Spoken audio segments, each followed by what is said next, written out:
I was in France last spring, and I had a French interpreter. My French is pretty non-existent.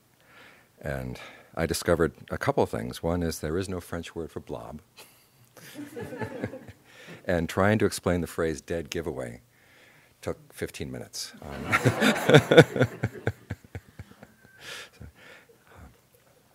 Okay. I've got a text here of a Pali Sutta. I'll be doing a little reading from it tonight. For most people a lot of people who don't know anything about Buddhist texts have probably heard at least a passage from one of the texts in the Pali Canon, which is a passage from the Kalama Sutta, which explains why you don't have to know about texts. The usual version you see, and I've been collecting these over the years, one is follow your own sense of right and wrong, the Buddha. Okay. Another one is believe nothing, no matter who said it, even if I said it, if it doesn't agree with your own reason and common sense. There was even a scholar who translated it this way, quoted it this way: when you know for yourselves that these things are wholesome, these things, when entered upon and undertaken, incline toward welfare and happiness, then Kalamas, having come to them, you should stay with them. And this all sounds like the Buddha is being a really nice guy, saying, hey, just believe what you like, and it doesn't really matter. However, it turns out that they're only translating part of it. You might say, instead of being lost in translation, something's been lost in quotation. Sorry to interrupt, but we're having a little trouble Hearing? Okay, I should pull this closer. Does this work? Can you turn up the volume? Is there a volume? How's this? Is this better? A little better. Okay. Okay. Okay. I made the mistake of Googling myself yesterday. We don't have internet at the monastery, so it's a rare experience. And I came across a quote saying that I had the most soothing voice in the world. That I could put caffeine to sleep. So, so anyway, back to the Kalamas. It turns out that the Buddha is saying something much more complex about who you can trust, where you can place your reliance when you're trying to figure out what to believe, how to act. On the one hand, he's saying, let me quote this for you. He says, don't go by reports, by legends, by tradition, by scripture, or by the thought this contemplative is our teacher. Now, that's pretty much saying you can't place all of your trust in other people or in other texts. But he also says, don't go by logical conjecture, by inference, by analogies, or agreement through pondering views, by probability.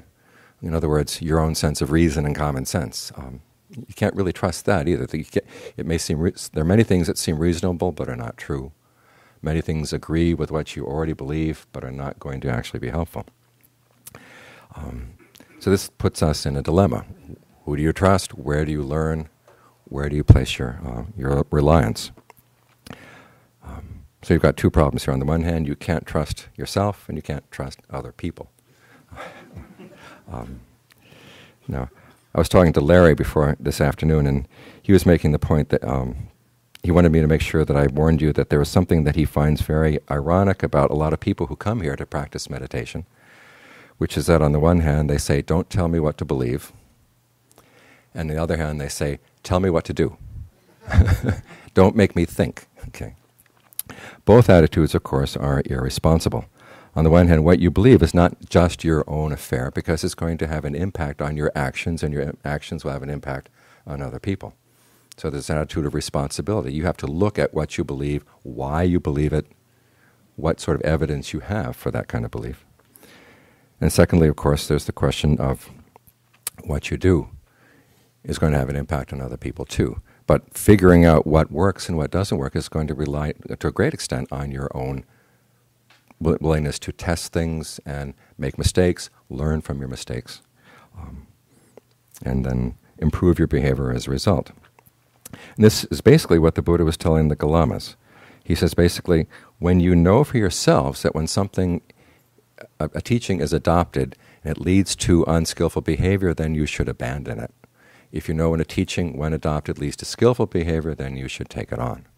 Okay. So basically he's saying that you have to test things in your own experience. And testing it doesn't mean you test it for 5 minutes and say, I don't like this. You have to be willing to test things sometimes over time, being willing to give it a really fair test. But he also goes on to say this. When you know for yourselves that these qualities are unskillful, and the word quality here, dharma, can also mean teaching, can also mean action. And in the Buddhist teachings, those concepts go together. You know that these qualities, teachings, actions are unskillful, these qualities are blameworthy. These qualities are criticized by the wise.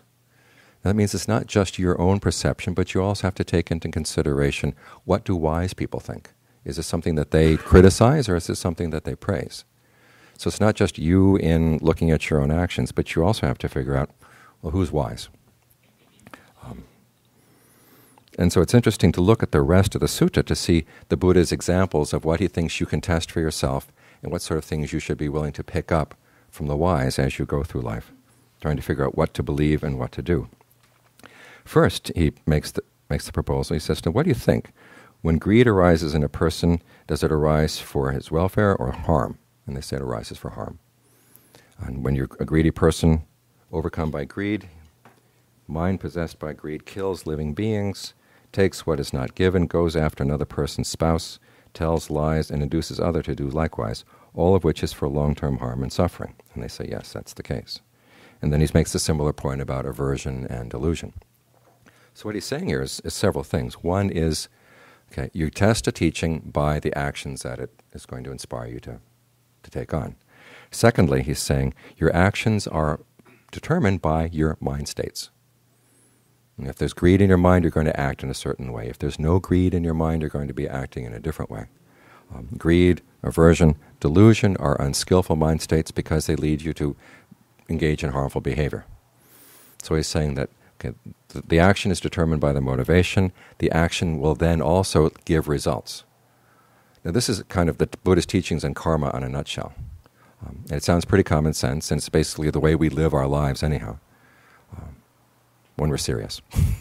There are lots of times we like to think, well, I can get away with this and it won't matter. Of course, it does matter later on. What's important, though, is that the Buddha says basically you can observe these kinds of principles for yourself, that your motivation really is important.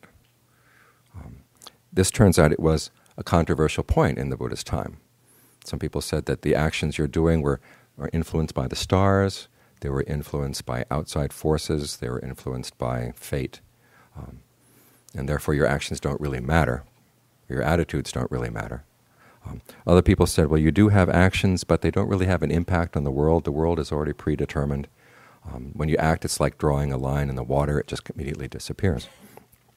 So the Buddha here is saying, basically, well, look at your common sense. If you lived that way, you would die. So take your common sense to begin with as a basic proposition for how you would look at what kind of behavior and what kind of mind states are the things that you want to take on, and what kind of things do you want to abandon. Also implicit here is the fact that you can change your mind. You're not stuck with a particular mind state. When greed comes up, you don't have to act on greed. I was talking to a student a couple of weeks back, and he was saying, it's like the body has a mind of its own. You can tell yourself that you're not going to give in to lust or aversion, and all of a sudden, there it is. And you just got to go with it. I said, no. It's not. The body doesn't have a mind of its own. The body doesn't think.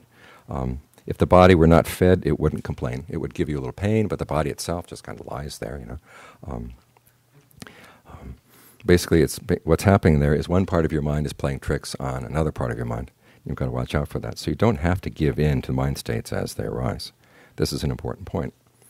That kind of principle is something the Buddha says you can actually observe on your own, that certain mind states will lead to harmful behavior, and it's in your own best interest to try to change them to more skillful mind states. Now, this question of what you would expect to learn from the wise is illustrated by two teachings that follow after this. He says, once you learn how to abandon greed, aversion, and delusion on an everyday level, then he recommends that you develop what are called the 4 Brahma Viharas, or the 4 sublime attitudes. Now, most of you have probably heard of them, but I'll give you a brief review. The Pali word for the first is metta, which means goodwill. There's karuna means compassion. Mudita empathetic joy, and upekkha, which is equanimity. And the Buddha says you should try to develop these without limit. Here's his phrase. You keep perverting the first direction, the east, as well as the second direction, the third and the fourth, i.e. the south, the west, the north, with an awareness imbued with goodwill. You keep pervading above, below, and all around, everywhere and every respect, the all-encompassing cosmos, with an awareness imbued with goodwill, abundant, expansive, immeasurable, free from hostility, free from ill will. And then he says the same for the other, the Brahma Viharas, compassion, empathetic joy, and equanimity. Now notice the purpose here is to develop a mind state that you can learn to trust yourself. If you genuinely have goodwill for everybody, you're not going to go out and kill them. You're not going to go out and steal their things. So you're trying to develop these attitudes as a foundation for your actions. Goodwill, to begin with. Some people translate this as loving kindness. Well, it turns out there is another word for love in Pali, which is bema, like bema children. And the Buddha does not recommend that you develop universal bema, because, as we all know, love is not a very trustworthy emotion. It contains a lot of good things, and it can contain an awful lot of jealousy and possessiveness, craving, and clinging. So the Buddha recommends instead goodwill, which is an attitude that may all beings be happy. May they find true happiness. Now, the phrases that the Buddha uses in the canon to describe the attitude you want to have are really instructive. He says one of them is that may all these beings be happy, free from animosity, free from trouble, free from oppression. And then he ends by saying, may they look after themselves with ease. In other words, you're not promising that you're going to be there for them, you're hoping that they'd be there for themselves, and that they have the happiness of self-reliance and independence, rather than having to depend on you. So this is not so much loving kindness or cherishing, but just wishing that all beings find a true happiness, find a stable happiness that they can depend on. There's another passage where he says, may all beings not have any disdain for others and not wish ill to other people. Here he's basically saying, may they act on the genuine causes for true happiness. It's not like, where your wishes of goodwill are like a magic wand that you just wave around and make everybody happy.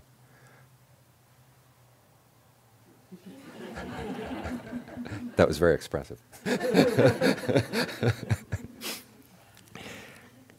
You're basically wishing that other people will understand the causes of happiness and act on them, so that they will be able to create the causes for true happiness in their lives and then experience that happiness. You may have heard the passage, just like as a mother cherishes her only child, so you should cherish all beings. The Buddha never actually said that. He said, just as a mother protects her only child, you should protect your attitude of goodwill. It's a big difference.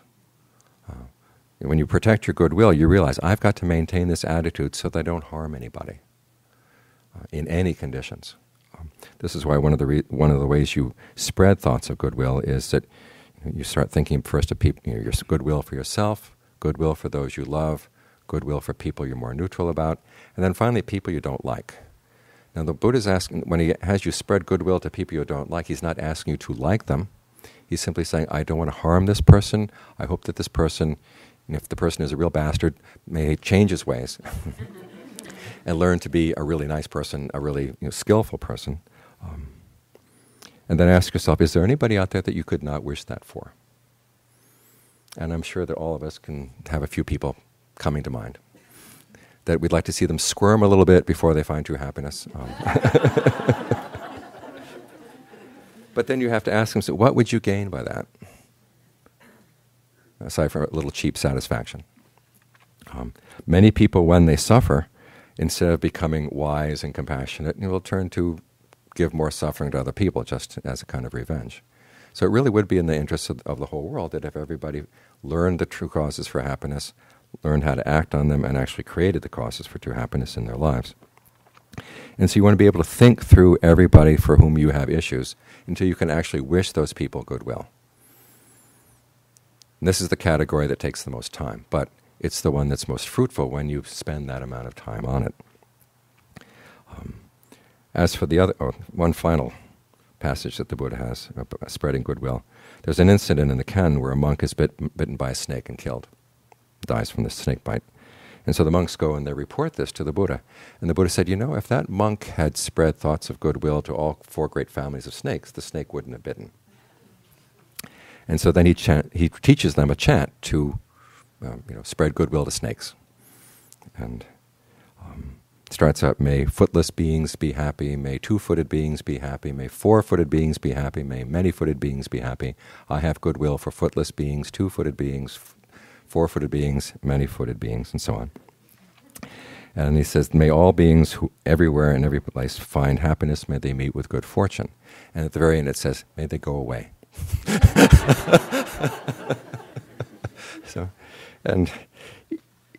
You think about snakes. How would a snake respond to your loving kindness? It would get freaked out. My teacher tells a story. One time he went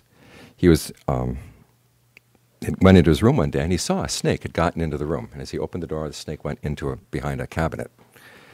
And so he decided, well, let's leave the door open so the snake leaves the room. Well, for 3 days, the snake refused to leave the room. It just kind of hung out in the room. And so he was very careful, tried not to startle the snake. And finally, though, on the night of the third day, he sat in meditation, and in his mind he addressed the snake, and he said, look, it's not that I have anything against you, it's just that we're a different species. And it would be very easy for misunderstandings to come. And so there's plenty of space for you to be happy out there in the forest. And then he just sat there and spread thoughts of goodwill to the snake, and the snake left. So this understanding of goodwill helps, takes into consideration that there are a lot of people out there who, you really don't wish them ill, but they wouldn't be happy to be around you. And this doesn't apply just to snakes, but there are probably people that you've harmed in the past, and they would just rather not have to deal with you again. Or people for you that it's really difficult to deal with a person. It's just better to say, okay, goodwill, may you find happiness in your life, and just kind of leave each other alone. That's the kind of attitude the Buddha wants you to develop, was realizing there are times when love is appropriate, but there are other times when a more distant goodwill is appropriate. But the goodwill has to underlie everything, as you're guaranteed to yourself that you're not going to harm anybody, or give rise to unskillful mind states that would lead to harmful behavior. Similarly with compassion. Compassion is essentially goodwill applied to people who are suffering. You wish this person to be happy, but you see that they're suffering, or you see that they're creating the causes for suffering. They're acting in unskillful ways, in which case, okay, you feel compassion for them. If there's something you can do to help them, you try to help them. If there's not, we'll talk about that in a minute. But compassion is the attitude that goodwill takes toward people who are suffering or causing suffering. Empathetic joy is the attitude goodwill takes towards people who are happy or who are creating the causes for happiness. You are happy with them because they are happy or they're acting in a skillful way. Finally, though, equanimity is the attitude you take where you cannot make a change. You realize that something lies beyond you, either because of your past karma or the other person's past karma or their present karma. They can't accept your help. And this is when you have to develop an attitude of equanimity. And this has to apply even to people you love. And this is where it really gets difficult. The people you know are suffering, but there comes a point where they're beyond you. And you have to learn how to accept that, not to make yourself hard-hearted, but simply so that you can redirect your goodwill towards, or your active goodwill towards people you actually can help. So you're not squandering it and squandering your energy in areas where it's not going to help anybody. So these are the 4 attitudes that the Buddha would have you develop. This is one example of what you would expect to learn from the wise, that you really have to develop these attitudes across the board to as many people as you can think of. So that you will learn how to act appropriately when the occasion calls for it, or act into a particular appropriate way, depending on the occasion. That's the first thing that you would expect to learn from the wise. Then the Buddha says, if you develop these attitudes and act on them, there are 4 assurances, and they basically boil down to 2. One is, if there is a world after death, and there is the fruit of good and bad actions, then I have acted in a way that's going to protect me from suffering after I die. The other is, if there is no world after death, if there is no fruit of good and bad actions, at least I've behaved in a blameless way now. I'm not causing trouble for myself. I'm not causing trouble for other people. So the Buddha here is not saying he's going to force them to believe in the principle of rebirth, but he does say, if you cannot come down on either side of this particular question, And it's important to realize that not everybody in India in the Buddha's time believed in rebirth. It was actually a hot topic. People saying yes, people saying no. Some people saying, well, yes, there is rebirth, but your actions have no influence on it. It's basically, they said, it's like a string unwinding. It just, however the string unwinds, that's how it goes, and then when it ends, that's the end of things. But it's not really influenced by people's actions. So the Buddha, when he was talking about rebirth, was not just picking up a belief that everybody had in his time. And that's an important point to note. But here he's talking to the Kalamas, who have presented themselves as skeptics to begin with. They've listened to a lot of teachers and they don't know who to believe. The Buddha said, though, if you cannot come down on either side of the issue, then you have to be prepared for either side to be true. It's like when you're investing. You know, are they going to go for war in Iran, or are they not going to go for war in Iran? Okay, how are you going to arrange your investments? You know, even though you believe anybody would be so stupid as to do this, how would you prepare it? And if you go to your financial advisor and the financial advisor says, I don't know, you would not take that as that's not what you're paying your financial advisor for. You know, you want some advice on, okay, given that this is a possibility, that's a possibility, how should I arrange my investments? And when you think about it, every time you act, it is a kind of investment. You're developing a certain quality of mind, you're acting in a particular way that takes energy, and the question is this worth the energy that goes into the action? You know, if I act simply doing something that I like to do and it's easy, am I, endangering myself in the future? And as the Buddha is saying, if you cannot come to any clear conviction either way, whether there is rebirth or there's not rebirth, you at least got to be prepared for either eventuality. And so he says, if you develop these 4 Brahma Viharas, and if you act on the attitudes that you're or the qualities of mind that you're trying to develop through them, then you are preparing yourself for either eventuality. So the Buddha is not saying that he himself didn't know whether there is or is not rebirth. I mean, that was actually one of the things he discovered on the night of his awakening, that there is rebirth and it is determined by action. But he couldn't prove it to anybody else. What he did make, though, was what might be called a pragmatic proof, which is that if you believe in it, you're going to act more carefully. You're going to act more skillfully. But again, he never forced any belief on anybody. So those assurances are what the Buddha ends his instructions to the Kalamas with. And so these are the 2 things that he would recommend that you look for from the wise. One is instructions on how to develop those 4 attitudes of unlimited goodwill, unlimited compassion, unlimited empathetic joy, and unlimited equanimity. And then ways of behavior so that you would be prepared either for there not being rebirth or for there being rebirth afterwards, so that you could feel safe either way. Now it turns out, when you're looking to advice from the wise or looking to learn from the wise, it doesn't end just with what they tell you.